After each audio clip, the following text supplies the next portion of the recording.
মানে একটা হাসির কথা বলি, একটা লোকের সাইকেল চুরি হয়ে গেছে, গরিব মানুষ লোকটা, খুব গরিব, সাইকেল চুরি হয়ে গেছে। তো দৌড়িয়ে সকালবেলা ইমাম সাহেবের কাছে গেছে, হুজুর আমার একটাই সাইকেল, সাইকেলটা চুরি হয়ে গেল, হুজুর কি করব? আর হুজুর দেখছে এটা খুব বড় সুযোগ, বেতনও কম, যদি কিছু মাল করি ঝাড়া যায়। হুজুর তখন হাতটা এরকম করে ধরে বলছে, বাড়ির পাশের লোক নিয়েছে। আর সাইকেল বাড়ির পাশের লোক নেয় না তো আমেরিকা থেকে চোর আসে, শালা হারামখোর। হ্যাঁ, সাইকেল চুরি করতে আমেরিকা থেকে চোর আসে? আচ্ছা, গাঙ্গিয়া যদি একটা লোকের সাইকেল চুরি হয়ে যায়, তা আমি দত্তপুকুর থেকে সাইকেল চুরি করতে আসবো? স্বাভাবিক জ্ঞান, বাড়ির পাশের লোকই চুরি করে সাইকেল, এটা সাধারণ জ্ঞান। তাহলে কি করবো? আমার তা সাইকেল নেই, প্রতিদিন আমাকে গোসাইপুরে যেতে হয়, কি করে যাবো ধান টান নিয়ে? তো ইমাম সাহেব বলছে 150 টাকার একটা তাবিজ দিয়ে দিচ্ছি, মেন গেটের সামনে তুমি টাঙিয়ে রাখবে, 3 দিনের মধ্যে তোমার সাইকেল চলে আসা সম্ভব না আসে। ভালো করে বুঝবেন, কারণ এ দেখছে যদি 4000 টাকা সাইকেল 150 টাকায় মিটে যায়, তাই ফালতু ঝামেলা করতে যাবো কেন? বলছে হুজুর তাহলে তাই দেয়, বলে 150 টাকার তাবিজ দিয়ে দিয়েছে। ভালো করে বুঝবেন, 150 টাকার তাবিজ নেওয়ার পরে এখন ও সে মেন গেটের সামনে তাবিজ ঝুলিয়ে দিয়ে শুধু আল্লাহ আল্লাহ করছে, এই মনে হয় আসছে, এই মনে হয় আসছে। 6 দিন হয়ে গেল, সাইকেল আর আসে না। তো ও আবার ওই হুজুরের কাছে গিয়ে বলছে, হুজুর কি বাবা সাইকেল আসছে না? তখন ও আমার হাত দেখে বলছে, সাইকেল এক চান্স আসার কথা ছিল, কিন্তু চোর শালা এত বড় জ্ঞানী, মানে সামনের চাকাটা একটা দোকানে বিক্রি করেছে, মরগাটা একটা দোকানে বিক্রি করেছে, চেন আর একটা দোকানে খুলে বিক্রি করেছে, সব পার্টস আলাদা আলাদা করে দোকানে বিক্রি করেছে, ওই জন্য সাইকেল আসতে পারছে না। মানে এই আর এক চিটার। আচ্ছা, সাইকেল এরকম করে বিক্রি করলে জীবনে বিক্রি হয়? হ্যাঁ, ও মূর্খ সুর্খ মানুষও দেখছে, তাহলে হলেও হতেও পারে। ঠিক আছে হুজুর তাহলে আসবে না? বলছে না আর আসবে না। তবে আর একটা রিস্ক নিচ্ছি আমি। বলে কি রিস্ক? কি দিল? রিস্ক দিয়েছে না আয়াতুল কুরসিটা লিখে দিয়েছে, লিখে বলছে বাড়ির এক সাইডের দিকে টাঙিয়ে দেন, কাজ হলে হতে পারে। মুহাম্মদ সাল্লাল্লাহু আলাইহি ওয়াসাল্লামের হাদিস, তুমি যখন শুতে যাবে বিছানায় আলো নিভিয়ে দাও। যখন বিছানায় শুতে যাবে তখন তুমি কুল আউযু বিরাব্বিন নাস, কুল আউযু বিরাব্বিল ফালাক এটা তেলাওয়াত করো। আল্লাহ রাসূল বলেছেন দান করো টেসো। ঘুমের ঘরে যদি তুমি কোনো খারাপ স্বপ্ন যদি দেখো, করার পরিবর্তন করো, আর 3 বার থু থু করে তুমি হাতটাকে ছেড়ে দাও, একটা দোয়া বলো আউযু বিল্লাহি মিনাশ শাইতানির রাজিম, করার পরিবর্তন করে আবার ঘুমাও। আল্লাহ রাসূল বলেছেন ঘুমানোর সময় দোয়া বলে ঘুমাও, আল্লাহুম্মা বিইসমিকা আমুতু ওয়া আহইয়া। ঘুম ভেঙে গেল, ঘুম থেকে উঠবেন আলহামদুলিল্লাহিল্লাযী আহইয়ানা বা'দামা ওয়া আমাতানা ওয়া ইলাইহিন নুশুর, এই দোয়াটা বলে ওঠো।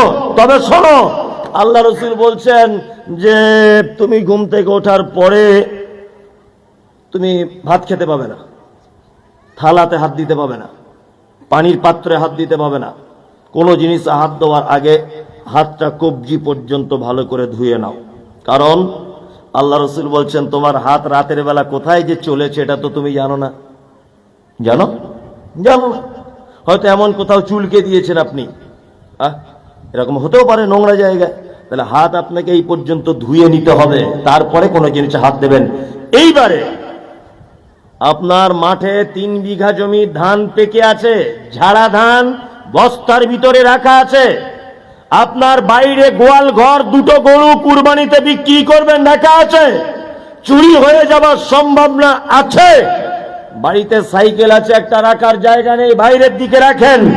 আল্লাহ রাসূল তিনি বলেছেন তুমি যদি সবার সময়তে এই দোয়াটা বলো, আল্লাহু লা ইলাহা ইল্লা হুয়াল হাইয়ুল কাইয়্যুম লা তাখুযুহু সিনাতুন ওয়ালা নাওম লাহু মা ফিস সামাওয়াতি ওয়া মা ফিল আরদ শেষ পর্যন্ত আয়াতুল কুরসিটা তুমি পড়ো, হাতে ফুঁক দাও, তোমার হাত যত দূর যায় তুমি তত দূর বুলিয়ে নাও, তাহলে তোমার ধান, তোমার গরু, তোমার সাইকেল, তোমার টাকা পয়সা, তোমার গয়নাগাটি, তোমার গাছের আম, তোমার গাছের পেয়ারা সারা রাত চৌকি দিবেন এবং জিম্মাদারিতে থাকবেন আল্লাহ। কে চৌকি দিবে? হ্যাঁ, আল্লাহ। চৌকি দিবে কে? আল্লাহ। তাহলে হুজুর যদি এতটুকু কথা বলে দিত যে ভাই সাইকেল চুরি হয়ে গেছে, ঠিক আছে আয়াতুল কুরসিটা দেখিয়ে দিচ্ছি, 126টা অক্ষর আছে আয়াতুল কুরসিতে। কটা? 126টা অক্ষর। আর কোরআনে প্রত্যেক অক্ষরে কটা করে নাকি? 10টা।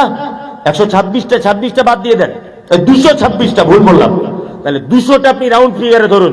200টা যদি প্রত্যেক অক্ষরে 10টা করে নেকি হয়, তাহলে কটা করে হলো নাকি? 2000 নাকি কত? প্রত্যেক অক্ষরে যদি 10টা করে হয়, তাহলে 100টায় কটা হচ্ছে?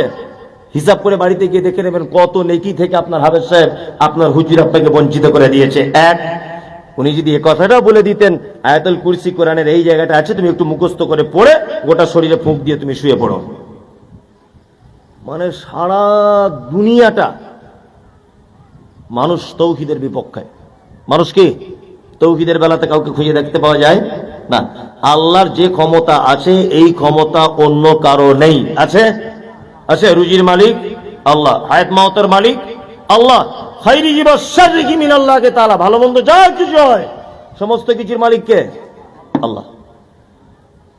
ওই জন্য প্রথমে বলে দিয়েছি যে তৌহিদের পক্ষে যারা নেই তাদের সঙ্গে কোনো আপোষ করা যাবে না, কোনো আপোষ করা যাবে না। তবে একটা কথা বলে দিচ্ছি, ক্ষমতা 2-4 দিনের জন্য কিছু মানুষের থাকতে পারে, তবে এ ক্ষমতা বেশি দিন টিকে থাকে না, বেশি দিন টিকে থাকে না। আল্লাহু আকবার। ছোট্ট একটি বিষয়ের উপরে আপনাদেরকে অনেকক্ষণ যাবৎ আমি ভাবালাম, এবার আমি আর একটা ছোট্ট বিষয়ের উপরে আলোচনা করব ইনশাআল্লাহ। আমি আগেই বলেছিলাম, সেটা কি? সেটা হচ্ছে যে মানুষ যত পাপ করে, যত পাপ, আচ্ছা বলুন তো কোন ইবাদতের মাধ্যমে আল্লাহ সুবহানাহু ওয়া তাআলা মানুষের পাপ ক্ষমা করেন? বলুন, জানা আছে? রাতের অন্ধকারে তাহাজ্জুদের নামাজ। উনি যেটা জেনেছেন সেটা বলেছেন, আর যদি উনি ভুল বলেন তাহলে সঠিকটা জেনে যাবে, তাই না? আপনাকে আমি আর একটা পার্টে আলোচনা করছি, আমি বলেছি দুটো পার্টে, এইটা একটা পার্ট শুরু করছি। এক, দুপুরবেলাতে আপনার স্ত্রীর সঙ্গে আপনার ঝামেলা হয়েছে, দুপুরবেলা, মায়েরা ভালো করে শুনবেন, তা ঝামেলা করতে করতে করতে করতে আপনার বউকে বলছেন আল্লাহর কসম জীবনে তোর বাপের বাড়ি যাব না। অনেক লোক আছে না, ঝগড়া করতে করতে বলে দেয় না, দুপুরবেলা আল্লাহর কসম দিয়ে দিল, রাতের বেলা এক জায়গাতে ছিল,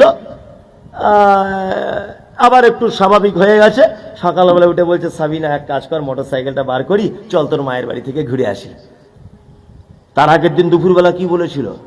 আল্লাহর কসম তোর বাপের বাড়ি যাব না। তারপরের দিন আবার কসম রাখতে পারলো না, বাপের বাড়ি চলে গেল। আচ্ছা বলুন, এই যে কসম রাখতে পারলো না, এর জরিমানা আছে না নেই? আছে। কি জরিমানা জানা আছে? কসম ভঙ্গ করা জরিমানা জানা নেই, এসব জানার দরকারও নেই। এক, 10 জন মিসকিনকে খেতে দিতে হবে কসম যদি রক্ষা করতে না পারেন। 2, 10 জন মিসকিনকে যদি খেতে দিতে না পারেন 3টা রোজা রাখতে হবে, তারপরে কসমের এই কাফারা বা এই জরিমানা আদায় হবে। এগুলো জেনে রাখুন। নাম্বার 2, আপনারা অনেক মানুষ হজ করার নিয়ত করেছেন, এখানে কেউ হাজী সাহেব আছেন? আমি একটা ছোট্ট কথা বলবো, কেউ আছেন এখানে? নেই। আর যাবার নিয়ত কারো আছে যে আমি নিয়ত করেছি 2-1 বছরের মধ্যে যাব? কেউ নেই। একটা দামি কথা বলবো, আরে ও পাগল হলেও তো হাতটা তুলেছে, মানে আপনারা নিয়ত করেননি, এটাও একটা ভালো গুণ অবশ্য যে নিয়ত নেই। আর অন্তত হাতটা তুলে বলুন আমার নিয়ত আছে, আমি যাব। আল্লাহ তো এই ভালো কাজে অংশগ্রহণ করলে আল্লাহ নিয়ত পূরণ করে দিতে পারে। যারা আগামী দিনে যাবেন হজ করতে বা হজের নিয়ত করেছেন, আপনাদের জন্য একটা ছোট্ট মাসালা বলে দিই, জেনে রাখলে আপনার জীবনে অনেক কল্যাণ হবে। এক, হজ করতে গিয়ে আপনারা জানেন ন্যাড়া হতে হয়, হতে হয় না? ন্যাড়া হতে, হাজী সাহেবরা বাড়ি আসে যখন দেখবেন ন্যাড়া হয়ে বাড়ি আসে, আছে না? আপনি এখন ন্যাড়া হতে ভুলে গিয়েছেন কোনো কারণে, কোনো কারণে সাফা মারওয়া সাই করতে হয়, কোনো কারণে ভুলে গেছেন, কি বললাম বুঝলেন? কোন একটা কারণে। আচ্ছা বলুন তো হজের কোন রুকুন যদি ছুটে যায় এর জরিমানা আছে না নেই? আছে। 1 নম্বর জরিমানা আল্লাহ বলেছেন তুমি মক্কায় থাকা অবস্থায় সাদাকা করো, সাদাকা দান করো। মুড়ি সাহেব মক্কায় তো ফকির পাবো না, তাহলে কি করব?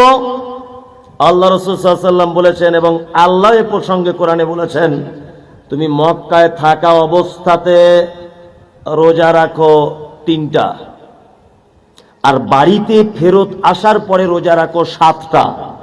তোমার এই ভুলের কাফারা 2টি জিনিস দিয়ে, 1 সাদাকা, আর 2 10টা কি সিয়াম বা রোজা, তাই তো? এই 2টো জরিমানা হয়ে গেল। এবার একটা কথা বলি, আমরা অনেক ভুল করি। অনেক সময় আমাদের পাড়া গ্রামের অনেক পুরুষ মানুষ জানে না, ওর বউ দাঁড়িয়ে আছে আর ও দাঁড়িয়ে আছে দুজনা, ওর বউয়ের হাতটা ধরে বলছে, নাসিমা তোমার হাতটা না অনেকটা আমার মায়ের মতো দেখতে। ও তো বোঝে না, মাথা মোটা, ও তো কিছু বোঝে না। আচ্ছা বলছে, নাসিমা তুমি যখন হাসো ঠিক আমার মায়ের কথা মনে পড়ে যায়, আমার মা তো মারা গেছে, আমার মা ঠিক এরকম করে হাসতো। আচ্ছা শামীমের মা, তুমি যখন কথা বলো না তোমার এই জায়গাটা টোল পড়ে, আমার মায়েরও পড়তো। আচ্ছা কোন লোক যদি তার স্ত্রীর কোন অঙ্গ প্রত্যঙ্গ তার মায়ের সাথে তুলনা করে, তাহলে এটা পাপ কি পাপ নয়? পাপ। শুধু পাপ নয়, এটা কত পাওয়ারফুল পাপ, এই জরিমানা শুনলে আপনি অবাক হয়ে যাবেন। এই পাপটা যদি দাড়ি পাল্লাতে তোলা হয়, পাল্লার দড়ি ছিঁড়ে যাবে। আরবিতে বলা হয় এর নাম জেহার। পবিত্র আল কোরআনে আল্লাহ তাআলা একটা সূরা পর্যন্ত অবতীর্ণ করে দিয়েছেন এই পাপের ব্যাপারে। সূরাটার নাম সূরা মুজাদালা। পবিত্র আল কোরআনের হাফেজ সাহেব এখানে অনেক রয়েছে, সবগুলো আমার মাদ্রাসার শিক্ষক, সবগুলো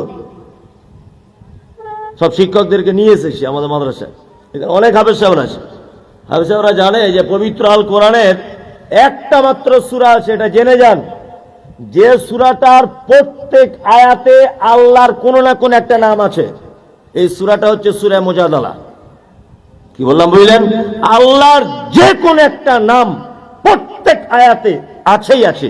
রহমান আছে, রাহিম আছে, কুদ্দুস আছে, জব্বার আছে, আল্লাহ আছে, রব আছে, কিছু না কিছু একটা আছেই। এই সূরাটার এটা একটা বৈশিষ্ট্য। তাহলে বইয়ের কোন অঙ্গ প্রত্যঙ্গ মায়ের সাথে তুলনা করলে জরিমানা নাম্বার 1। আল্লাহ তাআলা বলেছেন, ফাতাহরিরু রাকাবাতিন মিন ক্বাবলি আন ইয়াতামাসসা। তোমার নিজের টাকা দিয়ে একটা গোলাম কিনে আজাদ করে, মিন ক্বাবলি আন ইয়াতামাসসা, তবে তুমি তোমার বইয়ের গায়ে হাত দিতে পাবে, তার আগে পাবে না। জরিমানা নাম্বার 1। যদি বলছেন মৌলভী সাহেব আমার তো গোলাম আজাদ করার ক্ষমতা নেই, তাহলে আমি কি করব? আল্লাহ দ্বিতীয় জরিমানার অপশন দিয়েছেন, ফাইলাম ইয়াজিদ ফাসিয়ামু শাহরাইন মুতাতাবিআইন। পরস্পর 60টা রোজা রাখতে হবে। কটা? 60টা। এবার এখানে একটা কথা বলে দিই, একটা লোকে জরিমানার রোজা করছে কটা? 60টা। 59টা যেদিন রোজা হয়েছে সেদিন একটা রোজা ভেঙে গেছে, আবার প্রথম থেকে শুরু হবে। 58টা রোজা হয়েছে, 58টা, একটা রোজা ভেঙে গেছে, আবার প্রথম থেকে শুরু হবে। এর নাম হচ্ছে শাহরাইনে মুতাতাবিআইন, বিরতি ছাড়া 60টা রোজা। কি বলছি বুঝতে পারছেন? চলুন, মৌলভী সাহেব আমি তো রমজান মাসের 1 মাসই রোজা করি না, তো বইয়ের একটা অঙ্গ যদি মায়ের সঙ্গে ভুল করে তুলনা করি, এত বড় জরিমানা। এই জরিমানা যদি আমি দিতে না পারি, আমার অপশন কি? আল্লাহ তাআলা বলেছেন, ফাইলাম ইয়াস্তাতি ফাইতআমু 60 মিসকিন। তাহলে তুমি এক কাজ করো, 60 জন মিসকিনকে খেতে দিতে হবে তোমার। তারপরে তুমি তোমার বইয়ের, তোমার স্ত্রী গায়ে হাত দিতে পাবে, তার আগে কে পাবে না। তাহলে আমি আপনাদেরকে 3টে ভুল দেখালাম, 3টে অপরাধ দেখালাম। এই 3টে অপরাধের জরিমানা কি দিয়ে হলো? 2টো জিনিস দিয়ে। 1 নফল সিয়াম, 2 নফল সাদাকা। নফল সিয়াম আর 2 নফল কি সাদাকা। নফল সিয়াম নিয়ে আমার আলোচনা নেই, নফল সাদাকা নিয়ে আলোচনা আছে। যতই আপনি বক্তব্য শোনেন ইউটিউবে, সোশ্যাল মিডিয়াতে, আপনার কাছে বিনীত অনুরোধ, এই বক্তব্যটা শুনে আপনাকে এখান থেকে যাওয়া লাগবে। শুনুন আপনি, আমরা কত ভুলের মধ্যে আছি। প্রথমে সাদাকার ব্যাপারে আলোচনা করি। 1, আচ্ছা বলুন তো, দান আর সাদাকা এই দুটো আলাদা না এক? আলাদা। যারা আলাদা বলেছে প্রাইজ আছে, হাত তুলুন, হাত তুলুন। কারা কারা আলাদা বলেছেন? দান আর সাদকা এক না আলাদা? আলাদা বলছেন কারা? হাত তুলুন। এরা অনেক কিছু জানে, আপনারা জানেন না। যারা বলেছে এরা কিচ্ছু জানে না। বাংলা একটা কথা আছে, যার নাম লাউ তার নাম কি কদু, যার নাম চাল ভাজা তার নাম মুড়ি, তাই না? মানে আমরা এত বড় জ্ঞানী, সাদাকা আর কোনটা দান এটা বুঝি না। আরে পাগল, আরবিতে বলে সাদাকা, বাংলায় বলে দান। সামান্য ব্যাপার না? আরবিতে বলে সাদাকা আর বাংলায় বলে দান। ওই জন্য আমাদের পাড়ার মাছ চাষিরা বলে, ওরে সাদকার চাল মসজিদে দেওয়া যাবে না, মাদ্রাসায় দাও। কে বলেছে এটা? গাধাও কিছু বুঝে না। দেখবেন একটা বাচ্চা ছেলে অসুখে পড়ে আছে, দুটো ডিম আর একটু দুটো পেঁয়াজ আর দুটো আলু মসজিদের এক কোনায় রেখে আসে, আর সবাই বলে, ওই বাবা এ হাত দেওয়া যাবে না, সাদকার মাল। হ্যাঁ, সাদকা মানে কি? দান। এটা আমরা বুঝতে পারিনি এতদিন পর্যন্ত। যার নাম সাদকা তারই নাম দান। এইবার আমাদেরকে বুঝতে হবে যে দান আর সাদকার কোন জায়গাটা ডিফারেন্স। এক, দান ফরজ আছে, যেমন আপনি রমজানের ফেতরা দেবেন, এটা কি সুন্নত না ফরজ? ফরজ। সংসার চালানোর পরে 1.5 লাখ টাকা বেঁচে গেছে, 2.5% জাকাত, এটা সুন্নত না ফরজ? ফরজ। তাহলে দান এটা হচ্ছে ফরজ দান বা ফরজ সাদাকা, তাই তো? এইবার একটা কথা আপনাকে বলি, আর একটা সাদাকা আছে যেটা নফল বা সুন্নত, তাই তো? নফল বা সুন্নত। এই নফল বা সুন্নত আবার দুটো ভাগে বিভক্ত। এক সাধারণ দান আর একটা সাদাকায়ে জারিয়া। কি বলছি বুঝতে পারছেন? সাধারণ দান আর সাদকায়ে জারিয়া। সাধারণ দান কাকে বলে? আপনি দেগঙ্গায় হোটেলে ভাত খেতে ঢুকেছেন দুপুর 12টায়, ঢোকার সময় তো দেখছেন একটা বাচ্চা ছেলে দাঁড়িয়ে আছে, বারবার এরকম এরকম করছে আপনার দিকে ফিরে, আপনি তাকে হোটেলে ঢুকিয়ে 1 প্লেট গোস্ত ভাত খাইয়ে দিলেন। আচ্ছা বলুন তো এটা কোন দান? সাধারণ দান না সাদকায়ে জারিয়া? সাধারণ জারিয়া। এটার নাম সাধারণ দান। এটার নাম কি? সাধারণ দান। জারিয়া কোন দান? যে দানের লংজিভিটি অনেক বেশি এবং যে দানের ধারাবাহিকতা কি বজায় থাকে। কি বললাম বুঝলেন? এক, মসজিদে দান করেছেন 5 কুইন্টাল রড, এটা সাধারণ দান না সাদকায়ে জারিয়া? জারিয়া। মাদ্রাসায় দান করেছেন 1 কুইন্টাল রড, এটা সাধারণ দান না জারিয়া? জারিয়া। এইবার আপনাদেরকে একটা আমি চমৎকার কথা, এই কথা বলা যাবে না, এদিকে ফিরতে হবে, কথা বলা যাবে না। আমি তো দিলীপ ঘোষের বিয়ের কথা বলিনি, বলেছি যে ও 61 বছর বয়সে বিয়ে করেছে, কতজন বরযাত্রী, এসব বলছি। আমি তো হাদিস কুরআন বলছি, আপনি কথা বলতে পারবেন না, খুব মনোযোগ দিয়ে শোনার চেষ্টা করবেন। এক, জারিয়া। মসজিদে দিলেও জারিয়া, মাদ্রাসায় দিলেও কি জারিয়া? জারিয়া না? জারিয়া। একটা ছেলের পাতলা পায়খানা হচ্ছে, খুব খুব মানে 12-14 বার হয়ে গেছে, তো ও আর পায়খানা ঘরের দরজা খোলার টাইম পাচ্ছে না। তোর মা ওকে বলে দিয়েছে তুই বাড়ির দরজার পাশেই বস, মাটিই বস, বারবার দরজা খোলা পড়া করবি।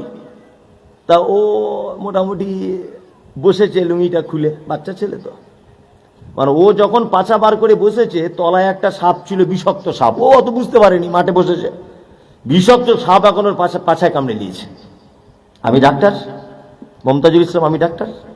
ওর মা কাঁদতে কাঁদতে আমার কাছে এসেছে, হুজুর আমার ছেলেকে বাঁচান, আপনি ডাক্তার, আমার ছেলে 12 বার পাতলা পায়খানা হয়েছে, আবার পায়খানা করতে গিয়ে বিষধর সাপে কামড়ে নিয়েছে।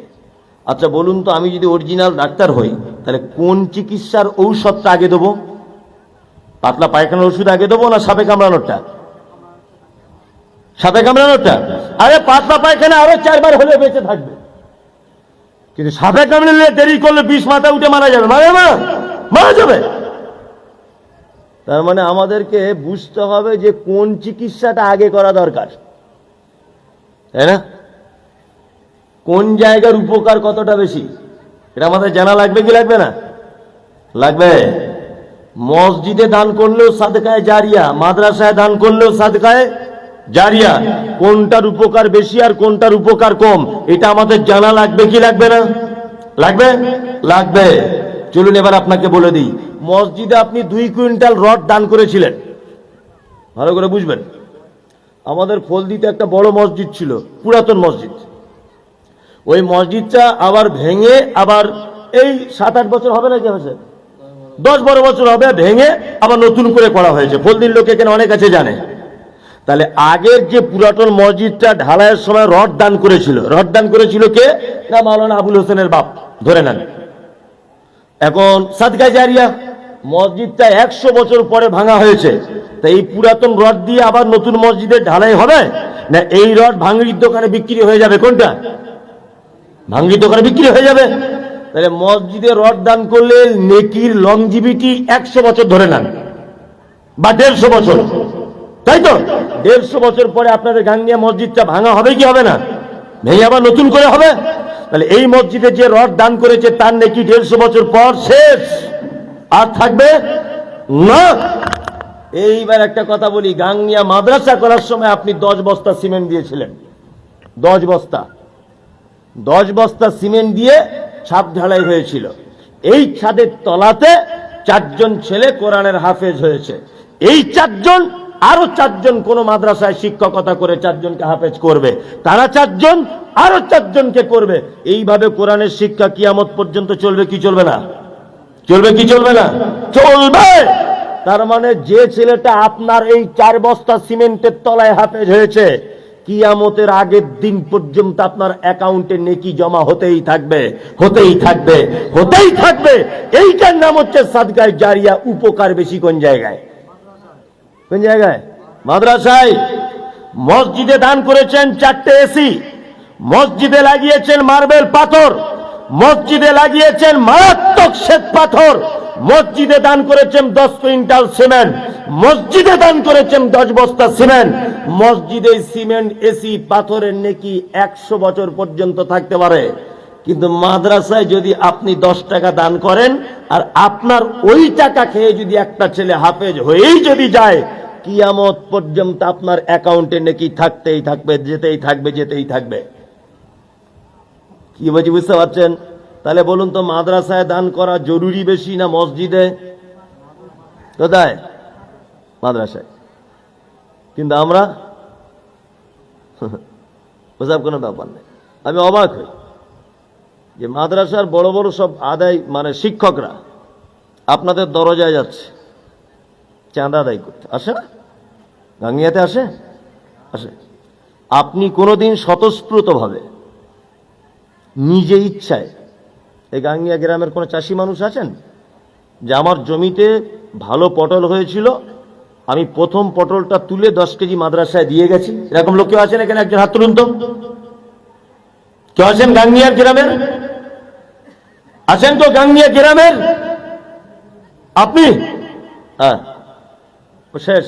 মানে উনি একাই চাষ করেন গ্রামে, আর কেউ চাষি নেই তো? সবাই চাষ করে, তাই না? অত সহজ নয়, অত সহজ নয়। শুনুন, একটা কথা বলে দিই আপনাকে, কোনো জিনিস তৈরি করার আগে 4 বছর আগে ভাবতে হয়, তারপরে তৈরি করতে হয়। গাংনিয়া মাদ্রাসা তৈরি করেছেন, এটা আলহামদুলিল্লাহ। তবে যদি এখন আপনাদের সহযোগিতা না করার কারণে এই প্রতিষ্ঠান যদি বন্ধ হয়ে যায়, তাহলে কিয়ামতের দিন 5 হাত চামড়া তুলে দেবে গাংনিয়া গ্রামের লোককে। মনে থাকে জানো এটা? কি বলছি বুঝতে পারছেন না? চামড়া তুলে দেবে কিয়ামতের দিন। খুব সাবধান। কোন জিনিস তৈরি করা বড় সহজ, চালানো বড় কঠিন। আর্থিক সহযোগিতা ছাড়া চালানো যাবে কি না, কখনোই সম্ভব নয়। এইবার আপনাদেরকে একটা কথা বলি, মাদ্রাসায় দান করবেন কেন? কেন ফালতু আমি দান করতে যাব? আচ্ছা বলুন তো, একটা দেশকে রক্ষা করে কারা? বলুন। একটা দেশকে রক্ষা করে কারা? দেশের সেনারা, দেশের সেনা। বাংলাদেশে আপনারা জানেন, বাংলাদেশে একজন প্রধানমন্ত্রী ছিলেন শেখ হাসিনা। এখন তিনি অবশ্য শ্বশুর বাড়িতে আছেন, আমাদের দেশে আছেন এখন। তা শেখ হাসিনা আলেম ওলামাদের আয়না করে ঢুকে মেরেছে, জেলখানাতে মেরেছে, মেরেছে না? ততদিন পর্যন্ত টিকে থাকতে পেরেছিল যতক্ষণ পর্যন্ত ওদেশের সেনারা তাকে সাপোর্ট করেছিল। সেনারা যখন হাত তুলে দিয়েছে আমরা আর পারছি না, তখন তাড়াতাড়ি করে হেলিকপ্টারে করে নরেন্দ্র মোদীর বাড়িতে এসে আশ্রয় গ্রহণ করেছে। তার মানে বুঝতে পারা যায় সেনার ক্ষমতা সব থেকে বড় ক্ষমতা, সুপার পাওয়ার। আপনারা জানেন ইসরায়েল বলে ছোট্ট একটা দেশ আছে, ইসরায়েল। এই দেশটাতে 1 কোটি মানুষ বসবাস করে না। কত মানুষ? 84 লক্ষ মানুষ বসবাস করে মাত্র। কত? 84 লক্ষ, 1 কোটিও নয়। এই 84 লক্ষ মানুষের ভয়ে সারা পৃথিবী কাঁপছে। ফিলিস্তিনের শিশুদের কান্না আজও আমাদের অন্তর গলিয়ে দেয়। রমজান মাসে ইফতার করা অবস্থায় প্লেট নিয়ে, ইফতারে প্লেট নিয়ে তারা ছুটছে, বোম মারছে, হামলা করছে। কে? ইসরায়েল। গাজা শহর, রাফাইল শহর, সমস্ত শহরগুলোকে একদম ধূলিসাৎ করে দিল রমজান মাসে। আপনারা দেখতে পাচ্ছেন ফিলিস্তিন, সারা পৃথিবী ফেল ফেল ফেল ফেল করে দেখছে। তারা দিন রাত নির্যাতনের শিকার হচ্ছে। কি বলছি বুঝতে পারছেন? ইসরায়েল 84 লক্ষ মানুষকে দেখে এত ভয় কিসের?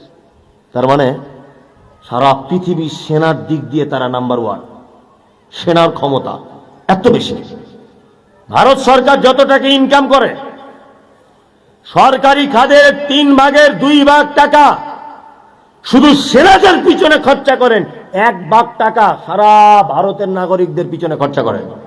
সেনাদের আগে আটকে রাখতে হবে। সেনা যদি বিয়াড়া মারে দেশ টেকানো যাবে না। যখন তখন আমার দেশের উপরে হামলা হতে পারে, তাই না?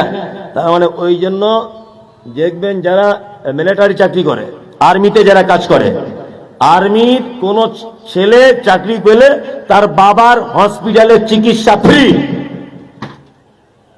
তার আব্বা মা বেড়াতে গেলে ট্রেনের প্লেনের টিকিট ফ্রি, এত সাবসিডি। কারণ তোমার যোগ্য ছেলে আমার দেশ বাঁচাবার জন্য প্রাণ দিতে পর্যন্ত প্রস্তুত হয়ে বসে আছে। আচ্ছা বলুন তো, ইসলাম এটা একটা দেশ ধরে নেন, ইসলামটাকে এখন বাঁচাতে হবে, তাই তো? আচ্ছা ইসলামটাকে বাঁচাতে গেলে এর সেনা কারা? কারা? আলেম ওলামারা। আলেম ওলামারা হচ্ছে সেনা, তাই না? আর এই সেনা তৈরি হয় কোন কারখানাতে? মাদ্রাসায়। ওই জন্য বলে দিচ্ছি, শুনে রেখে দেন, আপনার মূল্যবান সম্পদ এই ইসলামের সেনা তৈরি করার জন্য যদি আপনি খরচা না করেন, কিয়ামতের দিনে আপনাকে আসামির কাঠগড়াতে দাঁড় করানো হবে।